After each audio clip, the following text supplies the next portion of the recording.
Hello friends, இந்த வீடியோவில் பிரியாணி எப்படி பண்ணுறதுன்னு நான் ஷேர் பண்ண போகிறேன். சிக்கன் பிரியாணி வெரி லெஸ் குவான்டிட்டியில் எப்படி ஃபாஸ்ட்டாக பிரியாணி பண்ணுறது அப்படின்றத ஷேர் பண்ணிக்க போகிறேன். ஸோ இங்கே பார்த்திங்கன்னா இன்க்ரீடியன்ஸ் வச்சுருக்கேன்.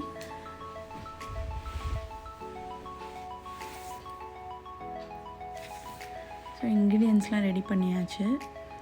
1.5 கப் ரைஸ் தான் நான் எடுத்திருக்கேன். அந்த கப்போட அளவை நான் காமிச்சிருக்கேன் வீடியோ மிடில். இப்போ ஆயில் ஊற்றியாச்சு. ஹோல் கரம் மசாலா ஆட் பண்ணிட்டேன். க்ரீன் சில்லி ஆட் பண்ணியிருக்கேன் காரத்துக்கு தகுந்த மாதிரி. ஸோ 1.5 கப் ரைஸ் தான் எடுத்துருக்கிறதால 3 க்ரீன் சில்லி தான் ஆட் பண்ணியிருக்கேன். ஆனியன் வந்து கம்மியாக தான் எடுத்திருக்கேன். ஸோ பிகினிங்கில் நான் காமிச்சிருப்பேன் எத்தனை ஆனியன் எடுத்தேன்னு சொல்லிட்டு. பிகினர்ஸ்க்கு கொஞ்சம் ஈஸியாக இருக்கும் ட்ரை பண்ணுறதுக்கு இந்த மாதிரி பிரியாணி. இப்போ புதினா ஆட் பண்ணிட்டேன்.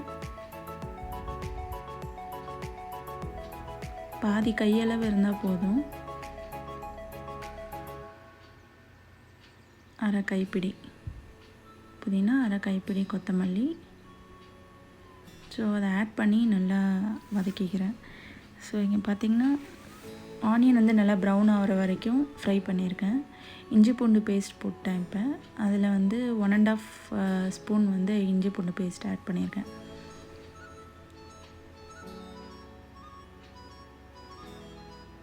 இப்போ சில்லி பவுடர் காரத்துக்கு ஆட் பண்ணியிருக்கேன்.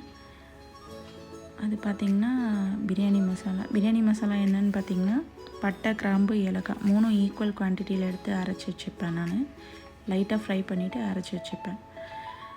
இது பார்த்திங்கன்னா டொமேட்டோ ஆட் பண்ணியிருக்கேன். சிக்கன் இப்போ ஆட் பண்ணுறேன். சிக்கன் பார்த்திங்கன்னா கொஞ்சம் மேரினேட் பண்ணி வச்சுருந்தேன். தயிர், லெமன், கொஞ்சமாக சில்லி பவுடர், சால்ட்டு கொஞ்சம் போட்டு மேரினேட் பண்ணி வச்சுருந்தேன்.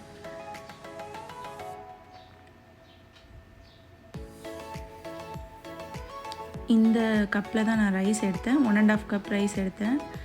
இப்போ மூடி போட்டு சிக்கன் கொஞ்சம் நேரம் ஃப்ரை ஆக விட்டேன். மறுபடியும் கிண்டி விடுறேன். அதே கப்பில் வந்து வாட்ரு அளந்து எடுத்துக்கலாம் நம்ம. ஸோ நான் இந்த இடத்துல டேஸ்ட் செக் பண்ணிவிட்டு காரம் கம்மியாக இருந்தது சில்லி பவுடர் ஆட் பண்ணியிருக்கேன். வாட்டர் லெவல் பார்த்திங்கன்னா அந்த ஒரு ஆழாக்கு ரைஸ்னால் ஒரு அழாக்கு ரைஸ்க்கு 2 அழாக்கு வந்து தண்ணி எடுத்துருக்கேன். தயிரை ஆட் பண்ணிக்கிட்டேன். இப்போ தண்ணி வந்து நான் அளந்து எடுத்துகிட்டு அதை ஊற்றிருக்கேன். ஸோ தண்ணி அளவு டோட்டலாக பார்த்திங்கன்னா 3 கப் நான் எடுத்துருக்கேன். இந்த இடத்துல சால்ட்டு செக் பண்ணிக்கிறேன். சால்ட்டு செக் பண்ணிவிட்டு பத்தலன்னு கொஞ்சம் போட்டேன். ரைஸ் வந்து முன்னாடியே நான் கட்டிங் ஸ்டார்ட் பண்ணும்போதே ஊற வச்சுட்டேன். ஸோ இப்போ தண்ணியெலாம் வடிச்சிட்டு ரைஸ் மட்டும் எடுத்து போடுறேன்.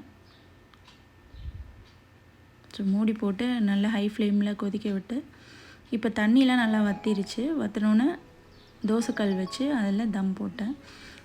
கரெக்டாக 20 மினிட்ஸ் கிட்டே நான் விட்டேன். ரைஸ் கரெக்டாக பாயில் ஆகி வந்துருச்சு. ஸோ சைட் டிஷ் ஆம்லேட் போட்டாச்சு. தேங்க்ஸ் ஃபார் வாட்சிங். நீங்களும் ட்ரை பண்ணி பாருங்கள். எப்படி இருந்ததுன்னு கமெண்ட்டில் சொல்லுங்கள்.